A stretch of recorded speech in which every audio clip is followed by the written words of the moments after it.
Roots நேயர்களுக்கு வணக்கம். அதிமுக தாவேகாக்கு ஆதரவுன்னு சொல்றதுக்கு உங்களுக்கு என்ன உரிமை இருக்கு? என்ன அதிகாரம் இருக்குது? என்ன தகுதிங்க இருக்குது? நீங்களா யார் தெரியுமா? எடப்பாடி பழனிசாமி போட்ட பிச்சையினால எம்எல்ஏ ஆயிருக்கீங்க.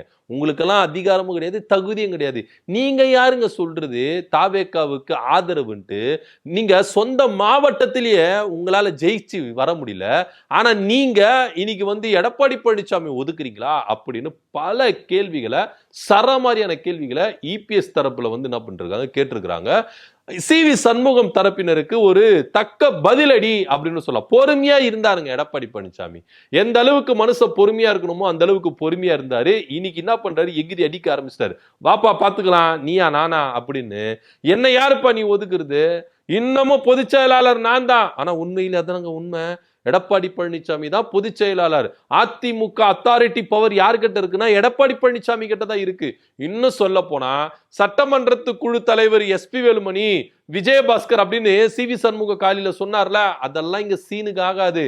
சட்டமன்ற குழு தலைவர் நான் தான், ஓஎஸ் மணி தான் துணைத் தலைவர் அப்படின்னு அதிமுக அதிகார லெட்டர் பேடுல அவர் தான் சைன் போட்டு கொடுக்கணும். அதாவது நீங்க ஒரு கட்சி எம்எல்ஏவா இருக்கிறீங்க அப்படின்னா உங்க கட்சி சார்ந்த தலைவரோ இல்ல பொதுச் செயலாளரோ அவங்க அத்தாரிட்டி சைனோட என்ன பண்ணணும்? லெட்டர் பேட்ல இன்னாரு தாங்க சட்டமன்ற குழு தலைவர், இன்னார் தாங்க துணைத் தலைவர், இன்னார் தாங்க கொறடா அப்படின்னு அவங்க என்ன பண்ணணும்? சைன் போட்டு கொடுக்கணும். அந்த லெட்டர் பேடு தான் ஏற்றுக்கொள்ளப்படும்.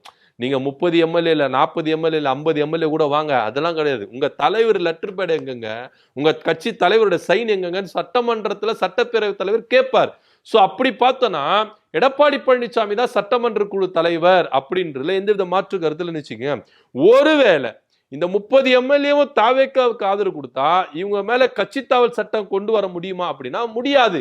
ஏன்னா அவங்க 3ல் 2 பங்கு இருக்கிறாங்க. சோ அவங்க என்ன பண்ணுவோம்னா அவங்க மேல கட்சி தாவல் சட்டம் வராது. அதுக்கு பதிலா எடப்பாடி பழனிசாமி என்ன செய்யலாம்னா இவங்களை கட்சியில இருந்து நீக்கலாம் அப்படின்ற ஒரு சர்க்குலர் கொண்டு வரலாம். அந்த அதிகாரம் எடப்பாடி பழனிசாமிக்கு இருக்குது அப்படின்றது மாற்றுக்கல. சட்டமன்றத்துக்குள்ள போனதானே நீங்க 30 எம்எல்ஏ, வெளியே வந்தா கட்சி நான் தான்ப்பா. ஏன்னா எஸ்பி வேலுமணி சொல்றத நல்லா நோட் பண்ணணும். அவரு தான் பொதுச் செயலாளர், அவரு பொதுக்குழுவை கூட்டணும் அப்படின்னு அவர் சொல்றாரு. பொதுக்குழுவை கூட்டுற அதிகாரம் பொதுச் செயலாளருக்கு தான் இருக்குது. ஏன்னா அதிமுகவுடைய பைலால சில விதிமுறைகளை நீங்க மாத்தினாலும் சில விதிமுறைகளை நீங்க மாத்தல. சோ அதன் வச்சுபடி பாத்தீங்கன்னா இங்க பொதுக்குழுவை கூட்டுற அதிகாரம் எடப்பாடி பழனிசாமிக்கு தான் உண்டு. எடப்பாடி பழனிசாமி இப்ப நினைச்சா கூட எஸ்பி வேலுமணியை தூக்கலாம். ஏன்னா எஸ்பி வேலுமணி தலைமை நில செயலாளர், மாவட்ட செயலாளர், சிவி சண்முகம் மாவட்ட செயலாளர். ஆனா எடப்பாடி பழனிசாமி தான் அத்தாரிட்டியே. அதிமுகவின் அத்தாரிட்டி தலைவர் யாருன்னா அது எடப்பாடி பழனிசாமி தான். சோ சிவி சண்முகமோ எஸ்பி வேலுமணியோ இங்க டம்மியா தான் இருக்கிறாங்க அப்படின்றதுல எந்தவித மாற்று கருத்து இல்ல. சோ இப்போ கூட எடப்பாடி பழனிசாமி நினைச்சாருன்னா இவங்க பதவிகளை பிடிங்கிறலாம், இவங்களை என்ன பண்ணலாம்? தகுதி நீக்கம் செஞ்சல. இவங்க கட்சியிலே இல்லப்பா, இவங்க பதவியெல்லாம் புடுங்கப்படுது அப்படின்னு சொல்லிட்டு என்ன பண்ணலாம்? கட்சி விட்டு நீக்கிடலாம். சோ இவங்க என்ன பண்ண தாவேக்கால போய் ஐக்கியமாறணும்னு வச்சுக்கோங்களேன். ஏன்னா எடப்பாடி பழனிசாமி செய்யறதுக்கான வாய்ப்புகள் இருக்கா அப்படின்னா பண்றதுக்கான அதிகாரப்பூர்வமான வாய்ப்புகள் எடப்பாடி பழனிசாமிக்கு உண்டு. இதுல இன்னொரு விஷயத்தை நோட் பண்ணும். சிவி சண்முகம் சொன்னாரு, நாங்க பாஜக கூட்டணியில் இல்ல, என்டிஏ கூட்டணியில எந்த கூட்டணியில கிடையாது, நாங்க தாவேக்காவுக்கு மட்டும்தான் ஆதரவு, முதல்வர் விஜய்க்கு மட்டும்தான் ஆதரவு அப்படின்ற ஒரு ஸ்டாண்டுல சிவி சண்முகம் இருக்கிறாரு. இதை முடிவு பண்றது யாரு? கட்சி தலைமை தான் முடிவு பண்ணணும். சும்மா நீங்க சீனியர்கள்ன்றதுனால நீங்க 2ஆம் கட்ட தலைவர்களால நீங்க முடிவு பண்ணிடுமா? முடியாது. அத்தாரிட்டி பவர் இபிஎஸ் கிட்ட இருக்கு. அவர் தான் நான் பண்ணணும், முடிவு பண்ணணும் யாரு கூட கூட்டணியில் இருக்கிறோம், கூட்டணியில. எடப்பாடி பழனிசாமி ஒரு ஸ்டேட்மெண்ட் கொடுக்குறாரு, கொஞ்சம் கூட நன்றி விசுவாசம் இல்லாம. கூட்டணி கட்சி தயவோட தானே நீங்க ஜெயிச்சீங்க. அப்பேற்பட்ட ஒரு கூட்டணி கட்சியை நீங்க என்ன பண்றீங்க? உதறி தள்ளிட்டு பதவி சுகத்துக்காக எப்ப பார்த்தாலும் பதவி பதவி இருக்கணும். தோத்தாலும் ஜெயிச்சாலும் இங்க உண்மையா இருக்கணுங்க கட்சிக்கு. பதவி சுகத்துக்காக சிவி சண்முகம் இப்படி என்ன பண்றாரு? அந்த பக்கம் போறாரு. இதுல சிவி சண்முகம் ஒரு விஷயம் சொன்னாரு. எடப்பாடி பழனிசாமி முதலமைச்சர் ஆகிறதுக்கு திமுக வெளியில இருந்து ஆதரவு தருதுன்னு சொல்லிட்டு எடப்பாடி பழனிசாமி எங்க கிட்ட சொன்னாரு. அது எப்படிங்க முடியும்? 50 வருஷம் எதிர்த்து நின்று போராடணும் திமுக விசஸ் அதிமுக அப்படின்னு. இப்ப எப்படிங்க கூட்டு சேர்ந்துக்க முடியும்? சோ அப்படி போயிருச்சுன்னா திமுக கூட அதிமுக போயிருச்சுன்னா அதிமுக காணாம போயிரும் அப்படின்னாரு. இப்ப நீங்க தாவேக்கா பக்கம் போனா மட்டும் அதிமுக நிலைச்சு நின்னுடுமா? நான் கேட்கிறேன். அப்படி போயிடுமா? செங்கோட்டையன் சொன்னார். செங்கோட்டையன் ஒரு தீர்க்கதரிசி போல இருக்கு. கரெக்டா சொன்னாரு. என்ன சொன்னாரு தெரியுமா? தேர்தல் முடிஞ்ச பிறகு அதிமுக ஒண்ணு இருக்கவே இருக்காது, தாவேக்காத அதிமுகவா இருக்கும் அப்படின்னாரு. அது இன்னைக்கு நடந்துடும் போல இருக்கு. ஏன்னா இப்ப 30 எம்எல்ஏக்கள் நீங்க போறீங்க, 30 மாவட்ட செயலர் நீங்க போறீங்க, போயிட்டீங்கன்னா என்ன நடக்கும்? தாவேக்காத அதிமுகவா இருக்கும். அப்ப மட்டும் அதிமுக காணாம போயிடாதா, தாவேக்கால போய் கரைஞ்சிராதா அப்படின்னு எடப்பாடி பழனிசாமி தரப்புல இருந்து சும்மா கட்டுக்கதை இது பண்றாங்க. இவருக்கு எடப்பாடி பழனிசாமி எதிர்க்கணும், அதுக்கு ஒரு காரணம் நாங்க திமுக கூட கூட்டணி வைக்க போறோம். ஜென்மத்திலே நடக்காது. இங்க திமுக அப்பேற்பட்டாதனா ஒரு இழிவான அரசியலை செய்யணும்னு எங்களுக்கு அவசியமே கிடையாது அப்படின்னு திமுக தரப்புல என்ன பண்ணிட்டாங்க, இங்க சொல்லிட்டாங்க. சோ எதுவா இருந்தாலும் சி.வி. சண்முகம் அவர்கள் அபாண்டமான எடப்பாடி பழனிசாமி மேல பொய்ய சொல்றாரு. இன்னைக்கு எடப்பாடி பழனிசாமி ஒரு முடிவு எடுத்திருக்கிறார்.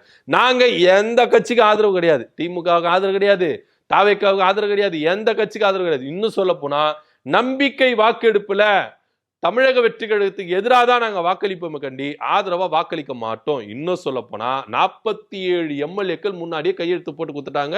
எடப்பாடி பழனிசாமி தான் சட்டமன்ற தலைவர் அப்படின்னு அவங்க கையெழுத்து போட்டு கொடுத்துட்டாங்க. எல்லா கையெழுத்தும் சட்டப்பேரவை தலைவர்கிட்ட கொடுத்தாச்சு அப்படின்னு சொல்றாங்க. இப்போ சட்டப்பேரவை தலைவர் ஜே.சி.டி. பிரபாகரன் அவர்கள் ஒரு முடிவு எடுக்கணும். என்னன்னா அவரு தனக்கு ஆதரவு தர போற எம்எல்ஏக்கள் பேச்சை கேட்க போறாரா, இல்ல சட்ட திட்டத்துக்கு உட்பட்ட விதிகளை பயன்படுத்த போறாரா அப்படின்ற ஒரு விஷயம் தான். ஏன்னா எடப்பாடி பழனிசாமி தான் அத்தாரிட்டி, அவர் தரப்புல இருந்து கொடுக்குற லெட்டர் பேடை அக்செப்ட் பண்ணிக்கணும். இப்ப இந்த பக்கம் லெட்டர் பேடு கொடுக்குறாங்கன்னா என்ன போஸ்டிங் போட்டு லெட்டர் பேடு கொடுப்பீங்க? கட்சி தலைவர்னு போடுவீங்களா, பொதுச் செயலாளர் போடுவீங்களா? பொதுச் செயலாளர் எடப்பாடி பழனிசாமி தாங்க, அவர் தான் என்ன பண்ணணும், இங்க கொடுக்கணும். ஆனா நீங்க என்ன பண்ணீங்க, சி.வி. சண்முகம். ஆனா இது சி.வி. சண்முகம் சரியான ஒரு மூலக்காரங்க. நீங்க நல்லா நோட் பண்ணி பாருங்க. எடப்பாடி பழனிசாமி முதலமைச்சர், எடப்பாடி பழனிசாமி பொதுச் செயலாளர் இருந்ததுக்கு காரணமும், முதலமைச்சரா 4 வருஷம் முடித்தது காரணமும் எஸ்.பி. வேலுமணி, சி.வி. சண்முகம், தங்கமணி போன்றவர்கள் தான் முக்கியமான பங்கு வகித்தாங்க அப்படின்றதுல எந்த மாற்று கருத்து இல்ல. இன்னும் சொல்ல போனா நிறைய சட்ட சிக்கல்கள் வரும்போது சி.வி. சண்முகம் எதிர்த்து நின்று போராடி எடப்பாடி பழனிசாமி பக்கம் நின்னாரு. ஆனா இன்னைக்கு எல்லாருமே என்ன பண்ணிட்டாங்க, எடப்பாடி பழனிசாமி தூக்கி போடுற அளவுக்கு என்ன பண்ணிட்டாங்க வந்துட்டாங்க. என்னதான் இருந்தாலும் எடப்பாடி பழனிசாமி அத்தாரிட்டி அப்படின்றதுல எந்தவித மாற்று கருத்து இல்ல.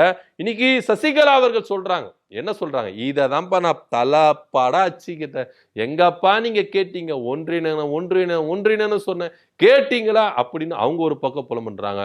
சோ எதுவா இருந்தாலும் சி.வி. சண்முகம் இங்க 30 பேரோட டிவிகேல போயிட்டு ஜாயின் பண்றதுக்கு வாய்ப்புகள் இருக்கு. இப்போ முதல்வர் விஜய் அவர்கள் சி.வி. சண்முகத்தை போய் சந்திக்க போறாராம். அதுதான் ஒரு பெரிய, எடப்பாடி பழனிசாமி போய் சந்திக்கவே இல்லைங்க. இன்னும் சொல்ல போனா எடப்பாடி பழனிசாமி வணக்கம் வைக்கிறாரு, இவர் வணக்கமே வைக்கல முதல்வர் விஜய் அவர்கள். சோ இது எல்லாத்துக்குமே சி.வி. சண்முகம் தான் எல்லாமே இருக்கிறாரா அப்படின்னா அதெல்லாம். ஆனா ஒண்ணு அதிரடியா என்ன பண்ணுவாரு எடப்பாடி பழனிசாமி, இப்போ பெரம்பை எடுக்க போறாரு, எல்லாரையும் டிஸ்மிஸ், அவ்வளவுதான், இவங்கள கட்சி விட்டு நீக்காச்சு, தகுதி நீக்க செய்யாச்சு, இவங்களா இது மட்டும் இந்த கட்சியில இல்ல அப்படின்னு சரசர்னு எல்லாருக்கும் சர்க்குலர் அனுப்ப போறாரா அப்படின்னு தெரியல. ரொம்ப ஸ்ட்ராங்கா இருக்கிறாங்க. அதிமுக தரப்புல இருந்து வந்த செய்திகள்லாம் பாத்தீங்கன்னா ரொம்ப ஸ்ட்ராங்காவே இருக்கு. கண்டிப்பா எதிர்க்க ஆரம்பிச்சிட்டாங்க. நீங்க என்ன யார் இங்க ஃபர்ஸ்ட் எதிர்க்கிறா அப்படின்றத வெயிட்டிங். சி.வி. சண்முக தரப்புல எதிர்க்க போறாங்களா, எடப்பாடி பழனிசாமி தரப்பு எதிர்க்க போறாங்களா அப்படின்ற ஒரு போட்டா போட்டி இருந்தது.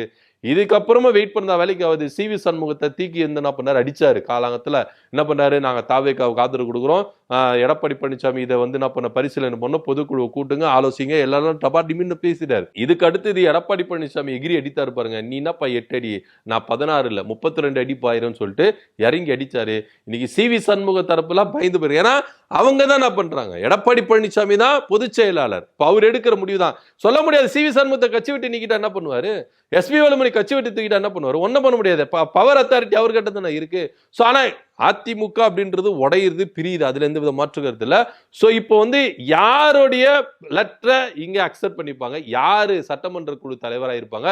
சோ விஜய்க்கு அதிமுகவை ஆதரவு கொடுக்க போறாங்களா, இல்ல அதிமுகவில இருந்து பிரிஞ்சு போயிட்டு தாவேக்காவே மாறி என்ன பண்ண போறாங்க, ஆதரவு கொடுக்க போறாங்களா அப்படின்னு தான் இங்க பார்க்க வேண்டிய ஒரு விஷயமா இருக்கு. இதை பத்தியோட கருத்தை நம்ம கீழே கமெண்ட் பண்ணுங்க. நன்றி, வணக்கம்.